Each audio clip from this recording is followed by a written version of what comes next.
Well, losing weight is an old battle, but maybe there's a little new math that can help. Yes, math.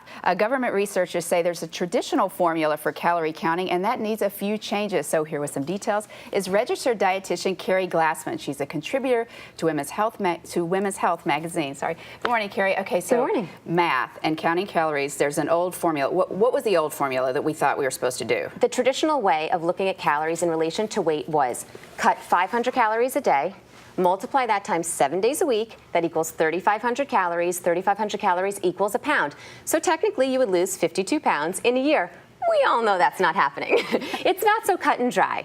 Right, I mean, yeah, we're not, okay, so that formula out the window, new formula, more math, more multiplication. There's some new research, and the new formula says cut 250 calories a day, and over the course of 3 years, you'll lose 25 pounds. Now that sounds kind of depressing because it's not as many pounds, obviously, but it may be a little more realistic. This new formula is based off of a few things. It looks at the changes that people's bodies go through as they lose weight. You know, when you're 200 pounds versus 180 pounds, you need more calories. So at 180 pounds, you already need less calories. So it takes those changes that your body goes through into account. It also looks at age, height, gender, and age, height, weight, and gender. And then it also takes into account that after 6 to 8 months, normally people plateau. Now, these researchers believe that it's not our bodies plateauing, it's that we're getting sloppy with our diets. Right, so it's not just the counting calories, the math, the formulas, and all calories aren't the same, right? I mean, a potato chip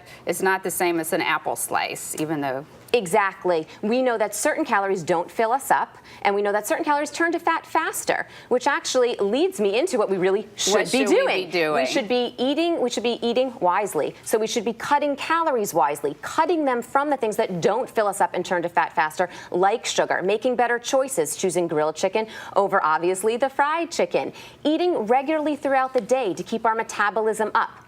Personalize our diet. Obviously, we know you could be the same height and weight as a friend of yours, and you may get a little bit hungry. You may need more food. So that's where you need to listen to your body and personalize your diet. And then finally, exercise, but don't over-exercise. I always say that exercise and diet is a fine dance. It's a dance between, eating enough to fuel that exercise, but not over-exercising. So looking at all of those things is really what's going to lead to overall weight loss. It's not so cut and dry just looking at calories. Right, or math. So it sounds like with the new numbers, the new formulas, more realistic, but keep things in perspective. Don't overdo it. Exactly. With the exercise. I like to hear that. And use calories as a frame of reference. As a dietitian, I always tell my clients, I give them examples as a frame of reference, but I never have them count calories. You need to look at the big picture of what I just went through.